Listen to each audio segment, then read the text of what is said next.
Right, so you're watching the latest visuals coming to you from Luanda of the bilateral talks taking place between the leaders of both countries. Here you can see the president of Angola, João Lourenço, addressing the meeting. The development of economic cooperation between our countries. I could notice during my stay in New Delhi the numerous technical and technological solutions that the country possess, which are handy, functional, and adequate to our realities, which we think to use in order to attend and supply our needs in sectors such as agriculture, health, and industrial development of Angola. That opportunity, when once again, in a short period of time, India and Angola are meeting at the highest level in order to discuss crucial topics of their relations, it is essential to seek to dynamize the implementation of decisions that have been made at the bilateral level between our governments. And for such, I understand that it would be recommendable to conduct as swiftly as possible the next session of the Joint Cooperation Commission.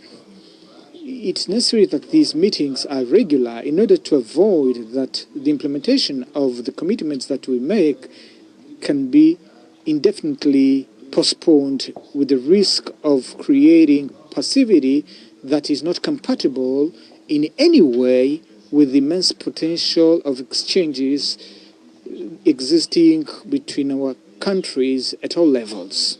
Excellencies, apart from institutional relations that we keep, we also welcome the participation of Indian investors and entrepreneurs in the Angolan economy, in which there is a very notable engagement of some, which by their pragmatism, dynamism, and the capacity to produce results lead us to encourage others to follow suit so that they can explore the national market where there is vast opportunities in all sectors of economy they might be interested.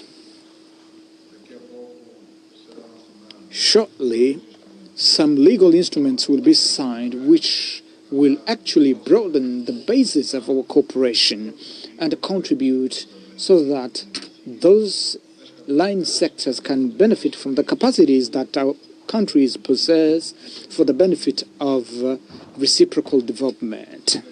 Excellency, your country possesses solid knowledge in various fields of science, and in the current moments, Indian experts are on high demand everywhere on the world due to their recognized capacity and the technical capabilities.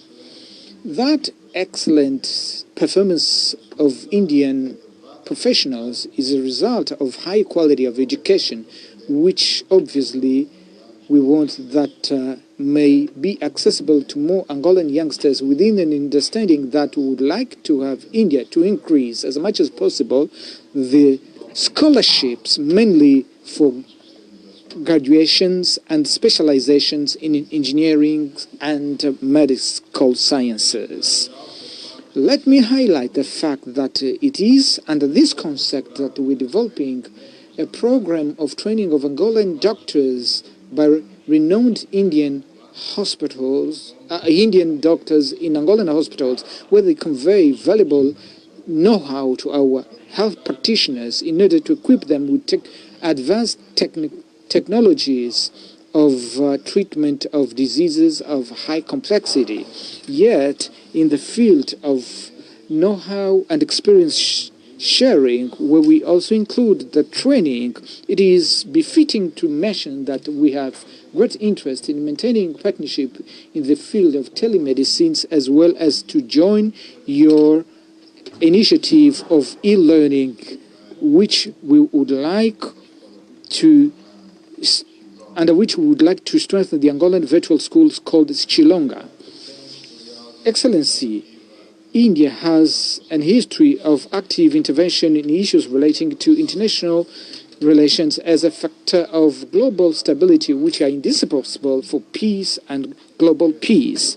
It was thus in the past with the movement of non-allied countries, and now we see your very assertive approach in the seeking solution for the global south, playing a very useful balancing role in the current context, which is very troubled of the world that we are living in.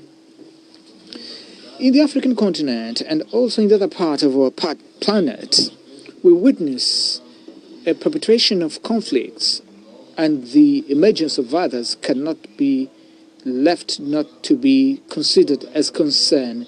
And it becomes major as we witness the intensification of war in Ukraine, under which we've heard dangerous narratives that can boost further the environment that is conducive to eclosion of great proportion apart beyond the two contending countries. This is obviously concerning, and it is in similar context whereby our countries need to seek to act in order to help to restore the role of the United Nations that cannot continue to be put below or even ignored in the search for solutions for political crises that international relations are facing nowadays. We see some initiatives with regard to the conflict in the Middle East. We are following attentively as they give signal that a set of solution is being provided in order to solve the intricate problem striking that region. And in this regard, the Republic of Angola encourages the United States of America and other countries that are associated to that effort in order to pursue the actions aimed at a fair solution that contemplates the establishment of the State of Palestine. I spoke about Africa a little bit earlier, and on our continent we have a lot of concerns that range from the Sahel region going through to eastern DRC up to Sudan, where a perspective of a solution is being crafted that prevails there, with focused ceasefire between the warring party that was signed days ago, which we encourage lively, so that as from this event we can take steps towards a long-lasting peace. Once again, Madam President, you're welcome to Angola, and thank you very much for your attention.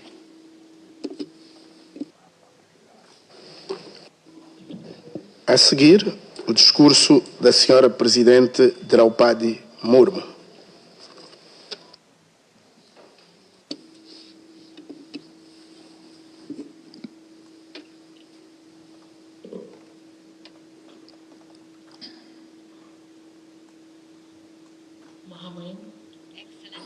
Excelência,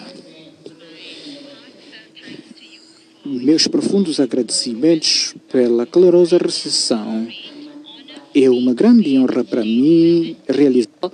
Beautiful country. I am delighted to be in Angola. I thank you for the invitation extended to me. आभारी हूँ। मेरे प्रतिनिधि मंडल में हमारे राज्य मंत्री Shri B समन्ना और संसद के दो माननीय सदस्य श्री पी वासवा और श्रीमती डी के अरुणा तथा अन्य वरिष्ठ अधिकारी सम्मिलित हैं। महामहिम, आपको और अंगोला को की जनता को अंगोला के 50वें राष्ट्रीय दिवस पर हार्दिक बधाई। ये अवसर अंगोला के नागरिकों के साहस, धैर्य और संकल्प का उत्सव मनाने का है। हम अंगोला की प्रगति और विकास की यात्रा की सराहना करते हैं।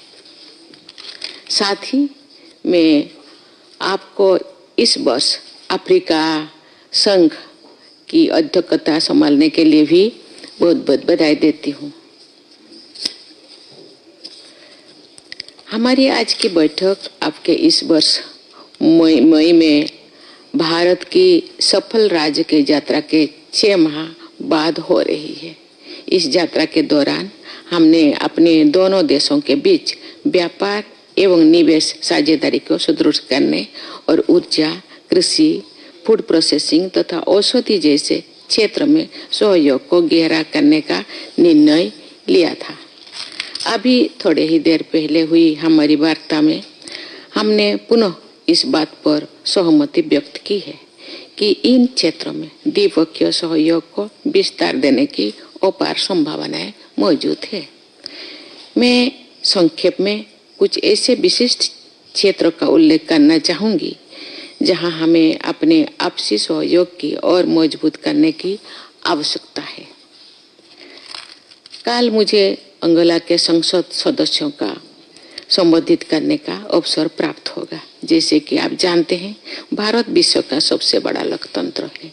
हमारी दोनों देश, दोनों संसदों और अन्य लोकतांत्रिक संस्थाओं को परस्पर एक्सचेंज के माध्यम से एक दूसरे के अनुभवों से सीखना चाहिए। भारत अपने संसदीय अनुभव और बेस्ट प्रैक्टिसेस साझा करने के लिए तत्पर है। महामहिम भारत की एनर्जी सिक्योरिटी में अंगोला की भूमिका अत्यंत महत्वपूर्ण है। भारत अंगोला के ऑयल एंड गैस का एक प्रमुख बायर है। हमारी ऑयल एंड गैस कंपनियां अंगोला के साथ लॉन्ग टर्म परचेज कॉन्ट्रैक्ट में प्रवेश करने की इच्छुक है।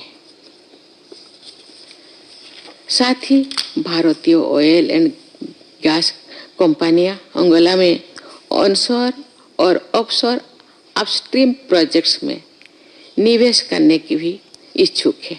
भारत पेट्रोलियम रिफाइनिंग में अग्रणी देश में से एक है और हम अंगोला में विभिन्न रिफाइनरी प्रोजेक्ट्स में निवेश करने में रुचि रखते हैं। महामहिम, कृषि उत्पादन के लिए फर्टिलाइजर एक आवश्यक तत्व है। भारतीय कंपनियां अंगोला में यूरिया फर्टिलाइजर प्रोजेक्ट्स में निवेश करने में रुचि रखती है, जो न केवल स्थानीय डिमांड को पूरा कर सके बल्कि एक्सपोर्ट की संभावनाएं भी बढ़ाए। हमारे देशों को मिनरल रिसोर्सेज के क्षेत्रों में सहयोग को भी सशक्त करना चाहिए। अंगोला विश्व के प्रमुख डायमंड उत्पादक देशों में से एक है। वही भारत हीरा कटिंग एवं पॉलिशिंग उद्यम में अग्रणी है। हम उन क्षेत्रों में अपनी अपनी क्षमताओं का उपयोग परस्पर लाभ के लिए कर सकते हैं। भारतीय कंपनियां अंगोला में critical and rare earth minerals की एक्सप्लोरेशन में भी सक्षम है। ये सहयोग इलेक्ट्रिक व्हीकल्स, सेमीकंडक्टर टेक्नोलॉजी और एआई जैसे क्षेत्रों में पार्टनरशिप का मार्ग प्रशस्त कर सकता है।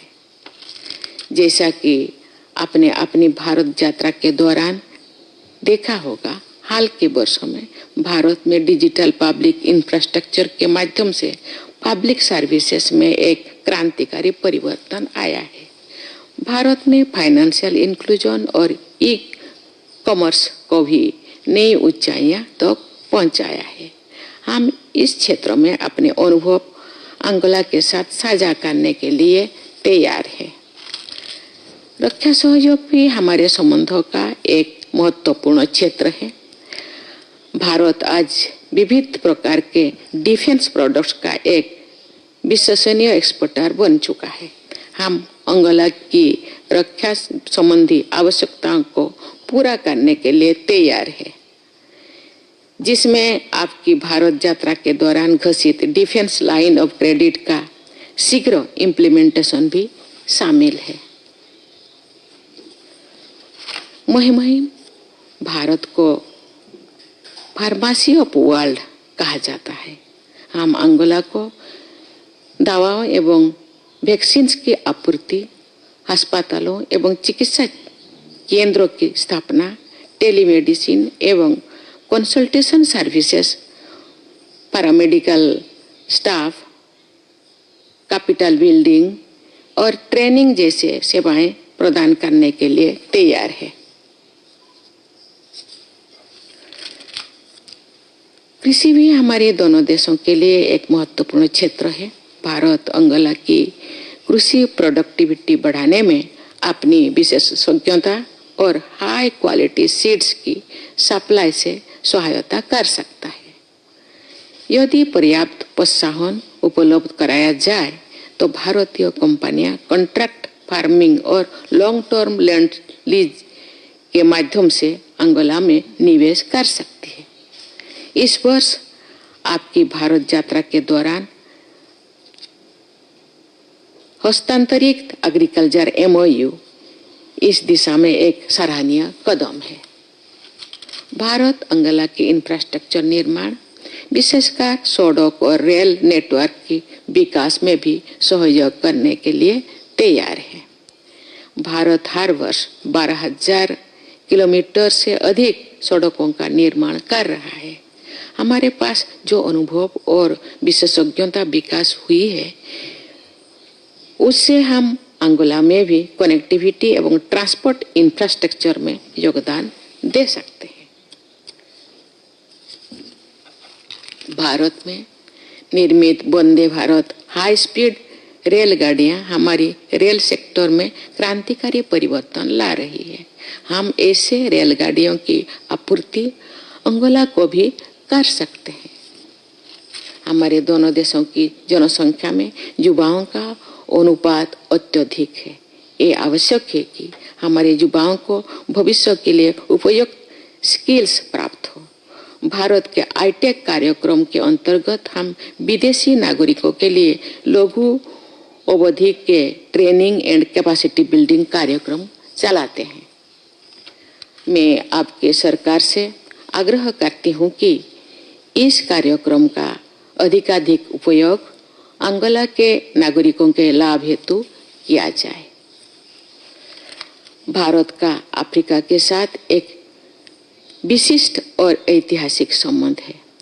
हम इंडिया अफ्रीका फोरम समिट के ढांचे के अंतर्गत सभी अफ्रीकी देशों, विशेषकर अंगोला के साथ साझेदारी के प्रति प्रतिबद्ध है। हम आगामी IAFS समिट के आयोजन की प्रक्रिया में है और उसमें अंगोला की सहभागिता की आशा करते हैं। महामहिम भारत अफ्रीका में शांति, सुरक्षा और स्थिरता को बढ़ावा देने के आपके प्रयासों की सराहना करता है। भारत सदैव संवाद और संघर्षों के शांतिपूर्ण समाधान का पक्षधर रहा है। भारत और अंगोला संयुक्त राष्ट्र सहित विभिन्न अंतर्राष्ट्रीय मंचों पर एक दूसरे का समर्थन करते हैं। हम दोनों इस बात से सहमत है कि UN सिक्योरिटी काउंसिल में रिफॉर्म्स आवश्यक है ताकि सिक्योरिटी काउंसिल अधिक प्रभावी बन सके। हम इस दिशा में अपने प्रयासों में अंगोला के निरंतर समर्थन की अपेक्षा करते हैं। मुझे ये जानकर खुशी हुई है कि अंगोला ने इंटरनेशनल बिग कैट अलायंस और ग्लोबल बायोफ्यूल्स अलायंस में शामिल होने का निर्णय लिया है। हम आशा करते हैं कि कोalition फॉर डिजास्टर रेजिलिएंट इंफ्रास्ट्रक्चर का भी सदस्य बनेगा। अंत में मैं अंगोला में बसे भारतीय समुदाय का उल्लेख करना चाहूंगी, जो हमारे दोनों देशों के बीच सांस्कृतिक और आर्थिक सेतु है। उन्होंने अंगोला के सामाजिक आर्थिक विकास में उल्लेखनीय योगदान दिया है। महामहिम, अपने वक्तव्य में आप बहुत सारे मुद्दे सामने रखे, जैसे कि टेक्नोलॉजी, स्वास्थ्य, उद्यमिता, साइंस, छात्रवृत्ति, डॉक्टर की कमी, उनका प्रशिक्षण और टेलीमेडिसिन, ग्लोबल साउथ के मुद्दे, ये सब बहुत सारे मुद्दे हैं जिस मुद्दे को दोनों देश मिलकर बातचीत करके उसको आगे बढ़ा सकता है और साझेदारी को हम मजबूत कर सकते हैं और विकास के गति को आगे बढ़ा सकते हैं। महामहिम, अंत में मैं ये पुनः दोहराना चाहूंगी कि भारत अंगोला के साथ अपने संबंधों को अत्यधिक महत्व देता है। मैं आपको आश्वस्त करती हूं कि भारत अंगोला के साथ सभी क्षेत्रों में सहयोग जारी रखने के लिए पूर्णतः प्रतिबद्ध है। मुझे विश्वास है कि आपके नेतृत्व में हम अपने द्विपक्षीय संबंधों को नई ऊंचाई तक ले जाने के लिए सफल होंगे। एक बार फिर मुझे और मेरे प्रतिनिधि मंडल को दिए गए स्वागत और आतिथ्य के लिए हृदय से धन्यवाद देती हूँ। धन्यवाद।